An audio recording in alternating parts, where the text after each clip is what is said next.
Hi friends, good morning. Welcome back to my channel Kavita Kutumba Kannada vlog. ನಾನು ಕವಿತಾ. ಎಲ್ಲರೂ ಹೇಗಿದ್ದೀರಾ? ಚೆನ್ನಾಗಿದ್ದೀರಾ ಅಂತ ಭಾವಿಸ್ತಾ ಬನ್ನಿ ಇವತ್ತಿನ ಆರೋಗ್ಯಕರವಾದ ಬ್ರೇಕ್ಫಾಸ್ಟ್ ರೆಸಿಪಿ ನೋಡೋಣ. ಇದನ್ನು ಬ್ರೇಕ್ಫಾಸ್ಟ್ಗಾದರೂ ಮಾಡ್ಬೋದು ಅಥವಾ ರಾತ್ರಿ ಊಟಕ್ಕೆ ಕೂಡ ಮಾಡಬಹುದು.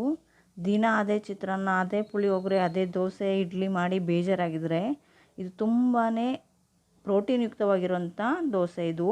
ಇದನ್ನು ಟ್ರೈ ಮಾಡಿ, ತುಂಬ ಇಷ್ಟಪಟ್ಟು ತಿಂತಾರೆ, ಹಾಗೆ ಆರೋಗ್ಯಕ್ಕೂ ಕೂಡ ಒಳ್ಳೆಯದು. ನಾನಿಲ್ಲಿ ಹೇಳ್ತಾ ಇರೋದು ಹೆಸರು ಕಾಳು ದೋಸೆ ಬಗ್ಗೆ. ಇದ್ರ ಮಾಡೋದು ತುಂಬಾ ಸುಲಭ.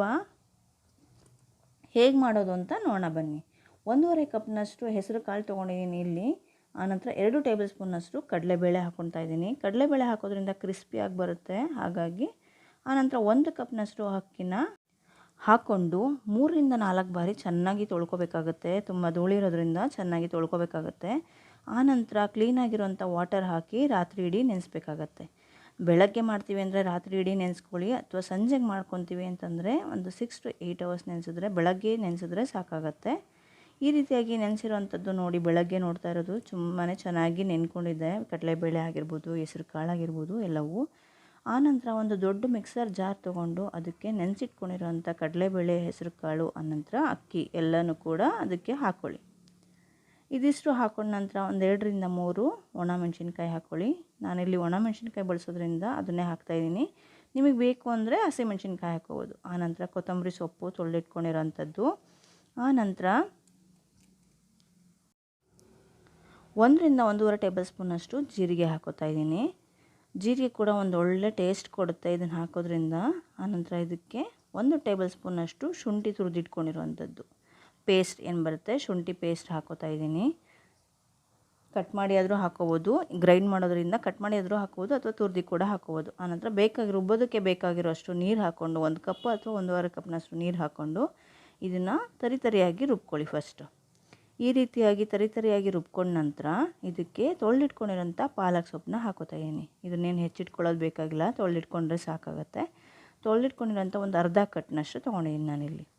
ಅರ್ಧ ಕಟ್ನಷ್ಟು ಪಾಲಕ್ ಸೊಪ್ಪನ್ನ ಹಾಕಿ ಇದನ್ನು ಕೂಡ ನೈಸಾಗಿ ಗ್ರೈಂಡ್ ಮಾಡ್ಕೊಳ್ಳಿ.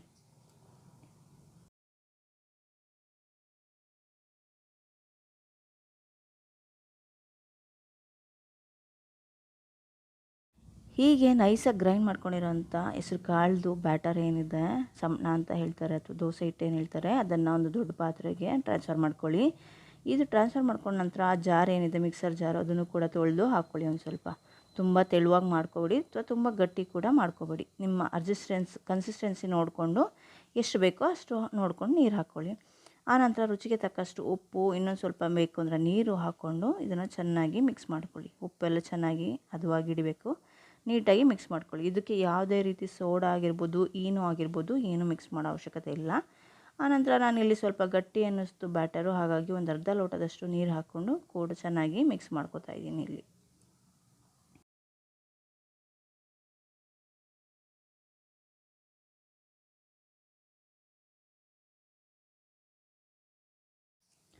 ಆನಂತರ ಇಲ್ಲಿ ತವ ಎಲ್ಲ ಚೆನ್ನಾಗಿ ಕಾದಿದೆ. ದೋಸೆ ಬ್ಯಾಟರ್ ಏನಿದೆ ಅದನ್ನು 1 ಸ್ಪೂನ್ನಷ್ಟು ತೊಗೊಂಡು ತವ ಮೇಲೆ ಚೆನ್ನಾಗಿ ಹರಡ್ಕೊಳ್ಳಿ ತೆಳುವಾಗಿ. ನೀವು ಎಷ್ಟು ತೆಳುವಾಗಿ ಹಾಕ್ತೀನಿ ಅಂದರೂ ಕೂಡ ಅಷ್ಟು ತೆಳುವಾಗಿ ಬರುತ್ತೆ ದೋಸೆ. ತುಂಬ ದಪ್ಪ ಇರಬೇಕು ಅಂದರೆ ದಪ್ಪದಾಗಾದರೂ ಹಾಕೋಬೋದು, ತೆಳುವಾಗಿ ಬೇಕು ಅಂದರೆ ತೆಳುವಾಗಿ ಕೂಡ ಹಾಕೋದು. ಹೆಂಗೆ ಹೇಳಿದ್ರೂ ಕೂಡ ನಾರ್ಮಲಿ ಅಕ್ಕಿ ದೋಸೆ ಹೇಗೆ ಬರುತ್ತೆ ಅದೇ ರೀತಿಯಾಗಿ ಇದು ಕೂಡ ಬರುತ್ತೆ. ಆನಂತರ ಒಂದು ಸ್ವಲ್ಪ ಬೆಂದ ನಂತರ ಇದಕ್ಕೆ ಮೇಲೆ ತುಪ್ಪ ಅಥವಾ ಆಯಿಲ್, ಎಣ್ಣೆ ಯಾವ್ದು ಬೇಕಾದ್ರೂ ನೀವು ಸ್ಪ್ರೆಡ್ ಮಾಡ್ಕೊಳ್ಳಿ. ಸ್ವಲ್ಪ ಚೆನ್ನಾಗಿ ಕ್ರಿಸ್ಪಿಯಾಗಿ ಬೇಯಿಸ್ಕೊಳ್ಳಿ. ತುಂಬಾ ಟೇಸ್ಟಿಯಾಗಿ ಹೆಲ್ತಿಯಾಗಿರೋಂಥ ದೋಸೆ ರೆಡಿ ಆಗುತ್ತೆ. ಸಣ್ಣದಾಗಿ ಕಟ್ ಮಾಡಿ ಇಟ್ಕೊಂಡಿರೋಂಥ ಈರುಳ್ಳಿ, ಆನಂತರ ತುರಿದಿಟ್ಕೊಂಡಿರೋಂಥ ಕ್ಯಾರೆಟು, ಸಣ್ಣದಾಗಿ ಹಚ್ಚಿಟ್ಕೊಂಡಿರೋಂಥ ಕೊತ್ತಂಬರಿ ಸೊಪ್ಪು ಎಲ್ಲವನ್ನು ಮೇಲೆ ಹಾಕಿ ಸ್ವಲ್ಪ ಬೇಯಿಸಿ, ತುಂಬ ಬೇಯಿಸ್ಬೇಡಿ, ಸ್ವಲ್ಪ ಬೇಯಿಸಿ ಅದನ್ನು ಸರ್ವ್ ಮಾಡ್ಕೊಳ್ಳಿ. ಬಿಸಿಯಾಗಿ ಕಾಯಿ ಚಟ್ನಿ ಜೊತೆ ಸರ್ವ್ ಮಾಡಿ ತಿಂತಾಯಿದ್ರೆ ಎಷ್ಟು ರುಚಿಯಾಗಿರುತ್ತೆ ಗೊತ್ತಾ. ಹೆಸರು ಕಾಳಲ್ಲಿ ತುಂಬಾ ಪ್ರೋಟೀನ್ ಅಂಶ ಇರೋದ್ರಿಂದ ಹಾಗೆ ತಿನ್ನಲ್ಲ ಮಕ್ಕಳು. ಹಾಗಾಗಿ ಈ ರೀತಿಯಾಗಿ ಮಾಡಿಕೊಟ್ರೆ ತುಂಬಾ ಇಷ್ಟಪಟ್ಟು ತಿಂತಾರೆ. ಕಲರ್ ಕೂಡ ಚೇಂಜ್ ಆಗಿರೋದ್ರಿಂದ ಇಷ್ಟಪಟ್ಟು ತಿಂತಾರೆ. ಜೊತೆಗೆ ಪಾಲಕ್ ಸೊಪ್ಪಲ್ಲೂ ತುಂಬಾ ಹೆಲ್ತ್ ಬೆನಿಫಿಟ್ಸ್ ಇರೋದ್ರಿಂದ ತುಂಬ ಹೆಲ್ತ್ಗೆ ಒಳ್ಳೆಯದು ಇದು. ಪಾಲಕ್ ಸೊಪ್ಪು, ಹೆಸರು ಕಾಳು ಎಲ್ಲವೂ ಬೆರ್ತಿರೋದ್ರಿಂದ ಎಷ್ಟು ಆರೋಗ್ಯಕ್ಕೆ ಒಳ್ಳೆಯದು ಗೊತ್ತಾ. ಈ ರೀತಿಯಾಗಿ ಬಿಸಿಗೆ ಹಾಕ್ಕೊಂಡು ತಿಂತಾಯಿದ್ರೆ 2 ತಿನ್ನೋರು 3-4 ದೋಸೆ ತಿನ್ನಬೇಕು, ಅಷ್ಟು ರುಚಿಯಾಗಿರುತ್ತೆ. ಓಕೆ ಫ್ರೆಂಡ್ಸ್, ಈ ವಿಡಿಯೋ ಇಲ್ಲಿಗೆ ಎಂಡ್ ಮಾಡ್ತಾಯಿದ್ದೀನಿ. ಇಷ್ಟ ಆಗಿದ್ರೆ ಲೈಕ್ ಮಾಡಿ, ಶೇರ್ ಮಾಡಿ, ಕಮೆಂಟ್ ಮಾಡಿ. ರೆಸಿಪಿ ಇಷ್ಟ ಆಯಿತು ಅಂದರೆ ಫ್ಯಾಮಿಲಿ ಮತ್ತು ಫ್ರೆಂಡ್ಸ್ಗೆ ಶೇರ್ ಮಾಡಿ. ನನ್ನ ಚಾನಲ್ ಇನ್ನೂ ಸಬ್ಸ್ಕ್ರೈಬ್ ಮಾಡ್ಕೊಂಡಿಲ್ಲ ಅಂದರೆ ಸಬ್ಸ್ಕ್ರೈಬ್ ಮಾಡ್ಕೊಂಡು ನೋಡಿ. Thank you for watching.